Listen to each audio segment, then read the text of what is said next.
Today, at the Elmendorf-Richardson military base in Anchorage, a meeting was held between Russian President Vladimir Putin and U.S. President Donald Trump. This event is already being called historic, as the leaders held almost 3 hours of talks in a narrow format and for the first time in many years discussed a key issue on the international agenda in such a direct dialogue: the settlement of the conflict in Ukraine.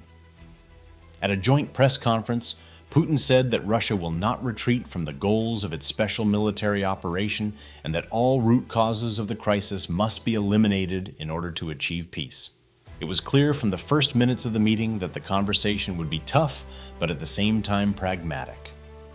Subscribe to our channel to stay up to date with all the details and see materials that cannot be shown here.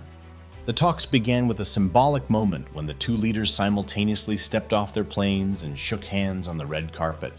Putin greeted Trump humorously, saying that they were neighbors separated by just 4 kilometers. After a short ceremony, the leaders headed to the negotiating room where ministers and aides were waiting. The atmosphere was tense at first, but as the conversation progressed, it became more businesslike and constructive. The Russian president recalled that the current state of relations between Moscow and Washington is the lowest since the Cold War, and stressed that this impasse is not beneficial to either side. The main topic of the meeting was the Ukrainian crisis. Putin made it clear that Russia intends to achieve the fulfillment of all its key demands, including taking into account legitimate security interests, recognizing new regions, and ensuring Ukraine's neutral status. He emphasized that the conflict was a tragedy and a great pain, but at the same time noted that Moscow is ready to find a long-term solution that will prevent the recurrence of such crises in the future. According to him, it is necessary to restore a fair balance of security in Europe and the world, and to take into account cultural and humanitarian factors, including the position of the Russian language and the Orthodox Church. Trump, in turn, said that he sees opportunities for significant progress, but stressed that a final deal would only be possible after the consent of all participants in the process, including Kyiv and European partners. He said that he had already contacted Zelensky and intended to discuss the details of the negotiations with him. The American president admitted that some points had not yet been agreed upon, but expressed confidence that the chances of success were high. He also stressed that both sides were interested in a speedy end to the bloodshed that is taking thousands of lives every week. The official statements of the parties contained a lot of diplomatic wording, but a closer look shows that Moscow and Washington have come close to a number of points of contact. One of these topics could be Ukraine's refusal to join the North Atlantic Alliance, which had already been discussed behind the scenes. However, the issue of territorial changes and the status of new regions remains a stumbling block. Putin made it clear that Russia will not make concessions in this area, and in this sense, the meeting was a demonstration of the Kremlin's firm position. An important detail of the summit was its symbolic significance. For the first time in many years, the two leaders not only met, but also held a joint press conference, which indicates a desire to demonstrate a unified line at least at the level of public signals. Historians are already comparing this moment with key negotiations at the end of the Cold War, when personal contacts between leaders helped reduce tensions and open the way to major diplomatic breakthroughs. At the same time, experts emphasize that the current context is much more complex, since the conflict in Ukraine remains in an acute phase and brings new destruction and victims every day. The continuation of the meeting in Anchorage took place behind closed doors, and many details have not yet been disclosed. However, leaks from the entourage of both delegations already make it clear that the discussion was not only about the current situation at the front, but also about the global security architecture. Putin directly stated that the world will not be able to return to stability without eliminating the root causes of the conflict. This implies a whole range of demands, from the recognition of 4 new regions within Russia to guarantees that Ukraine will not join military blocs and limit the number of its armed forces. Also discussed were ensuring the rights of the Russian-speaking population and the preservation of Orthodox shrines, which Moscow calls an integral part of the peace agreement. Trump, unlike his predecessors, did not avoid sharp corners. He made it clear that he was ready to discuss compromises, but stressed that without the consent of Kyiv and key European capitals, these agreements would remain on paper. The American leader promised to hold consultations with NATO allies in the near future and to talk separately with Zelensky. He noted that the current state of affairs on the front leaves no chance for quick military success, and therefore a political settlement is becoming increasingly urgent. According to the participants of the meeting, Trump listened carefully to Putin's position and agreed that Ukraine's security should be ensured, but on conditions that take into account the interests of both parties. Putin emphasized that Russia has always considered the Ukrainian people to be fraternal and is not interested in continuing the conflict, but is forced to act based on threats to national security. These statements were made against the backdrop of ongoing military activity and reports of continued shelling and positional battles on the contact line. There have already been heated debates in expert circles about what the main outcome of the talks was. Some believe that the summit itself, after a long pause, is already a step forward, while others point to the lack of specific decisions and signed documents. Historian Yuri Knutov drew attention to the fact that the parties discussed not only the Ukrainian issue, but also the prospects for cooperation in the Arctic, which suggests the possibility of expanding the agenda. Valdai Club expert Stanislav Tkachenko emphasized that Russia demonstrated its readiness for dialogue, but made it clear that the strategic goals of the special military operation will remain unchanged. Observers note that the current summit can be seen as an attempt to reverse the negative trend in relations between Russia and the United States, which have been in a state of virtual freeze since 2010. The last time the leaders of the two countries communicated in this format was more than 30 years ago. This circumstance gives the meeting a special historical significance. At the same time, the real value of the negotiations will depend on whether Trump and Putin can find a formula acceptable to Kyiv, Moscow, and Western allies. At the end of the press conference, the leaders left the hall without answering questions from journalists. Before leaving, Putin laid flowers at the Fort Richardson Memorial Cemetery, where Soviet pilots from World War II are buried. This gesture was perceived as a reminder of the joint fight of Russia and America against a common enemy and a signal that history can once again become the basis for unification. On the sidelines of the summit, the Russian side expressed hope that the agreements reached would become a starting point for resolving the Ukrainian crisis. An analysis of the results of the Anchorage summit already shows that the meeting between Putin and Trump was not just an exchange of diplomatic pleasantries, but an important stage in building a new configuration of forces. Both leaders outlined their goals very clearly. For Moscow, this is achieving the objectives of a special military operation, including securing territorial changes and creating a system of security guarantees that excludes Ukraine's entry into military blocs.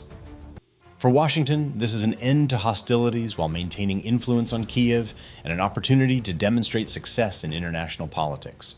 An important point was that Trump openly declared his readiness to persuade the Ukrainian leadership to negotiate, something that had previously been extremely rare among American leaders.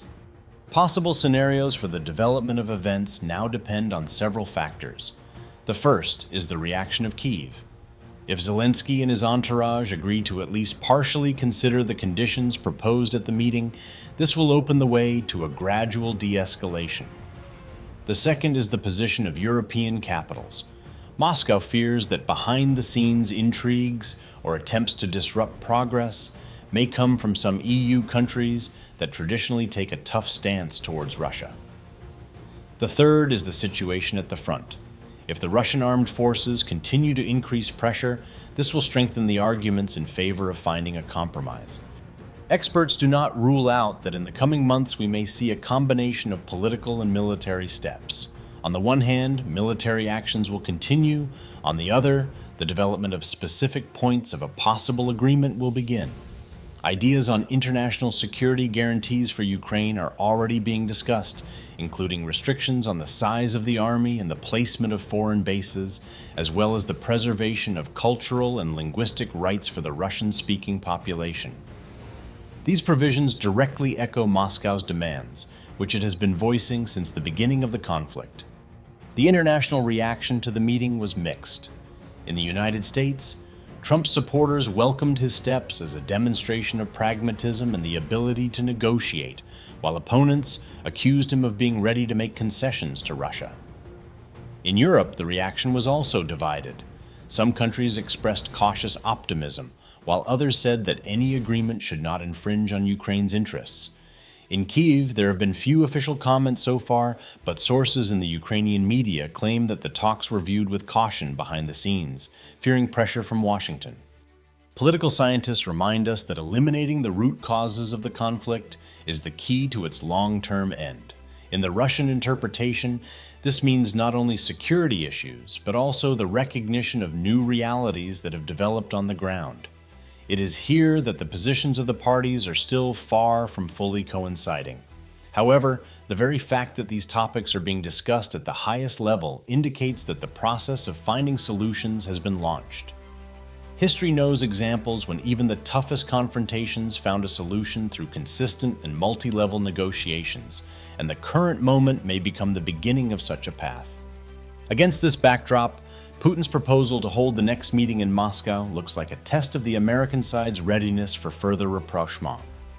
Trump responded cautiously, but did not rule out such a possibility. If this visit takes place, it will become an important symbol of the restoration of direct dialogue and possibly will be accompanied by the signing of specific agreements. Until then, the main intrigue will remain, whether it will be possible to maintain the achieved progress and turn it into real steps towards peace. The results of the Putin-Trump meeting in Anchorage have already made the news as one of the key events of the year. This summit has become a rare example of how personal contact between leaders can change the tone of international dialogue. Despite the lack of signed documents, the very fact of a direct conversation for almost 3 hours and a willingness to discuss the most pressing issues shows that both sides understand that further escalation poses a threat not only to regional but also to global stability. Public statements made following the talks, although they contain traditional diplomatic formulations, left enough signals for careful analysis. The main conclusion of the experts is that Moscow and Washington have approached a certain point where a political settlement ceases to be an abstract idea and begins to turn into a subject of practical work. There is a long and difficult path ahead, but the initial impetus has already been given. Russia's position remains unchanged: fulfillment of the tasks of a special military operation, recognition of new regions, neutral status of Ukraine, and elimination of military threats on its borders. The United States, represented by Trump, shows a willingness to engage in dialogue and seek compromises, although so far this is accompanied by significant resistance within the American establishment. In the coming months, much will depend on how Kyiv behaves. If the Ukrainian leadership agrees to begin meaningful negotiations, we may see a gradual reduction in the intensity of hostilities and the formation of a framework for a future agreement. Otherwise, the military phase will continue, and then the results of the summit risk remaining only in the chronicles of diplomatic gestures. The international community, represented by the United Nations, as well as the world's leading capitals, will closely monitor the developments, with each side trying to use the situation to its advantage. For ordinary people living in the conflict zone, the key question remains the same: when will the shelling stop, and will it be possible to return to normal life? There is no precise answer to this question yet. However, the very fact that the two largest players have started a direct conversation gives hope that the path to peace is still possible. In history, it has often happened that it was precisely such meetings that became a turning point and changed the course of events. Now it remains to be seen whether words will be backed up by deeds. This event has already become part of a larger political process that can determine the fate of an entire region for years to come. Subscribe to our channel to be the first to learn about the next steps and see exclusive materials that cannot be shown in the public domain. Only there will we be able to show the entire context of what is happening without restrictions and share facts that will help us understand where the world is heading.